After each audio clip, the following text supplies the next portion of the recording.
Hello everybody and welcome to our 12th webinar. Today we're talking about the Sexual Exploitation Bill by Dame Diana Johnson MP. If you haven't seen our previous webinar, do have a look at it because it provides a lot of background information. Otherwise, here is a brief summary. In December, Dame Diana Johnson MP presented her private member's bill that introduced that was trying to introduce client criminalization at the Westminster Parliament. The second reading was originally scheduled for the 5th of February. This is not happening anymore. Private members' bills are usually read on Friday meetings, and all the Friday sittings have been cancelled until further notice because of the whole COVID situation.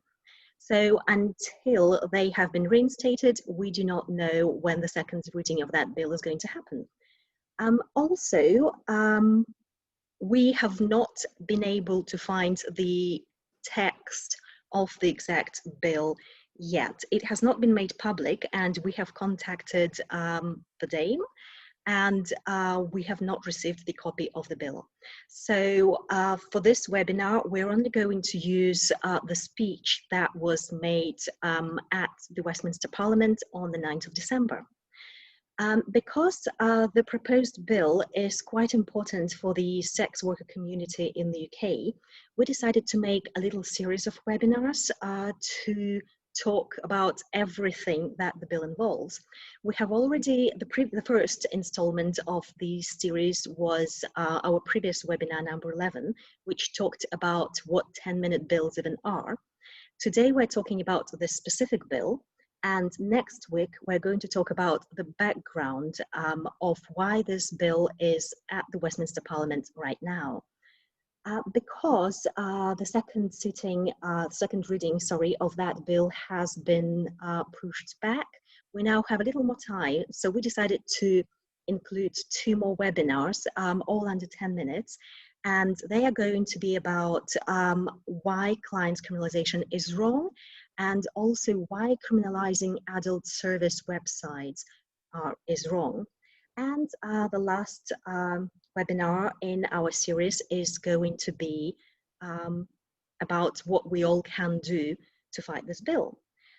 Now, as I said, we do not have the exact text of the bill, but we will put the link to the speech that was made at the Westminster Parliament in the video description, so that you can have the full text of that speech as well. And this is what we have been relying on in this webinar.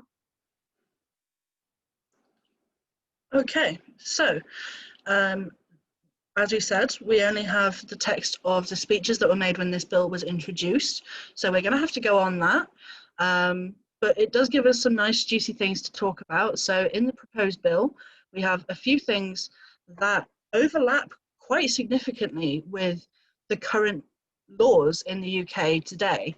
So the proposed bill will criminalise paying for sex, decriminalise soliciting, we'll talk about that a little bit later. They want to create new offences relating to enabling or profiting from another person's sexual exploitation, make associated provision about sexual exploitation online, so they're going to be targeting online resources, and to make provision for support services for victims of sexual exploitation.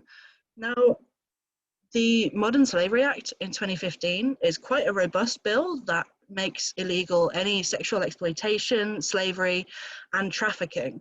So those are already illegal. And so are a whole host of different offences in the Sexual Offences Act. So that covers things like paying for a prostitute subjected to force or coercion, causing or inciting prostitution for gain. That is just a rewording basically of enabling or profiting from another person's sexual exploitation. Loitering and soliciting for purposes of prostitution is what they want to decriminalise. So for sex workers who would have that on their criminal records, or anyone moving forward, that would no longer be a prosecutable offence. And then the last one is brothel keeping, which is incredibly vague, and that goes all the way back to 1956. So that's sort of where we stand on a lot of the things that are in the speech, at least, if not in the bill, are already illegal, which is confusing in its own way. But if we can talk a little bit more about client criminalization, so that means that clients can be prosecuted for seeing any sex worker, regardless of whether or not the sex worker has been forced or trafficked or coerced, or if they're doing it totally voluntarily. It makes no difference. All clients can be prosecuted for that. Now this brings a few problems, because without clients, sex workers have no income. When many sex workers in the UK, at least, we're working mostly for survival. It makes way more sense to address the issues of poverty and austerity, to ensure that people who are vulnerable, who need the money essentially, can access money in other ways through the benefit system or through other support. However, if we're going to go ahead and criminalize clients, no client is going to offer screening information to a sex worker if there's a chance they're going to get prosecuted for it. That's just self-preservation. So leading on from that, you end up with sex workers with a severe shortage of clients, which means that any client who is kind of okay with breaking the law anyway, those are the kind of clients that sex workers are going to have to see more, and they can get away with things like pushing boundaries. So sex workers might not be able to ensure their own safety. They might not be able to negotiate things like condom use. They might not be able to pick where they meet with this client. So you can lead to situations in very isolated areas, basically putting sex workers at physical risk. And then on top of it, it prevents sex workers from talking to the police about crimes committed against them, which is obviously the complete antithesis to what we're trying to do here at NAM. We've got a big problem with that. Moving on. The other big side of this bill, the proposed bill, and again, I need to stress that like we don't have the exact phrasing of the bill, so we're not entirely sure, but what is in the speech about the criminalizing adult service websites, so that would mean Adult Work, Viva Street, but also a bunch of other like directories. I mean, there's loads of different directories where sex workers can advertise their services at the moment, and they would be prosecuted. So in the speech, it does say that the website companies that are aiding and profiting from this appalling crime, meaning sex work, need to be stopped by making it a criminal offense to enable or profit from prostitution of another person. Now, as we've heard, part of that is already criminalized, but what it would mean, what it would likely mean is that adult service websites would be stopped. We don't know, obviously, how far that would go into other online spaces, where things could be like also where online sex work, so like content creation, stuff like that. We don't really know about this. For now, we know that adult service websites would be criminalized and taken down.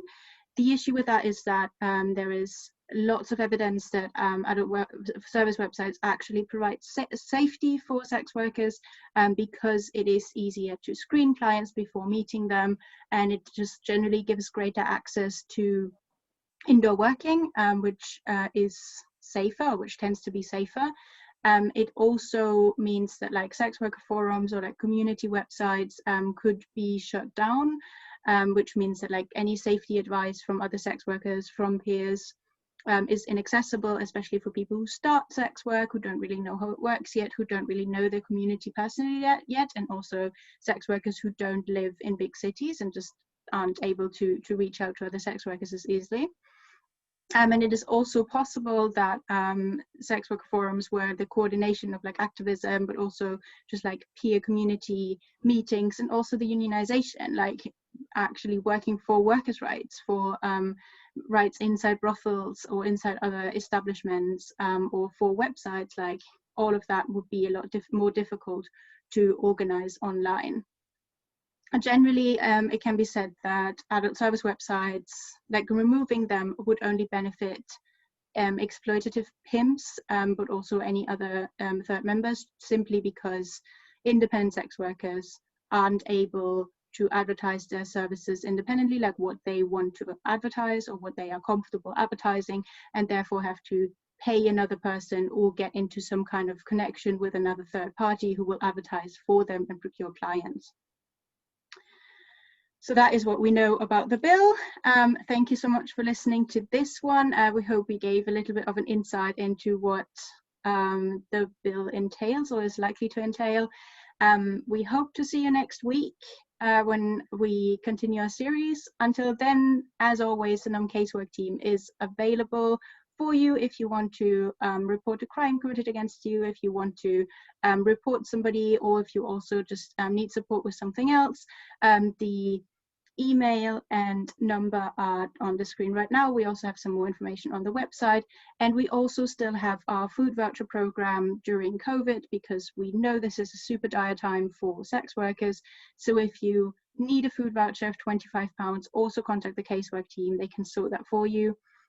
And last thing, we also have an online live chat if you prefer chatting to people rather than calling on the phone. The live chat is also available. And yes, we hope to see you next week. Have a great week. Bye.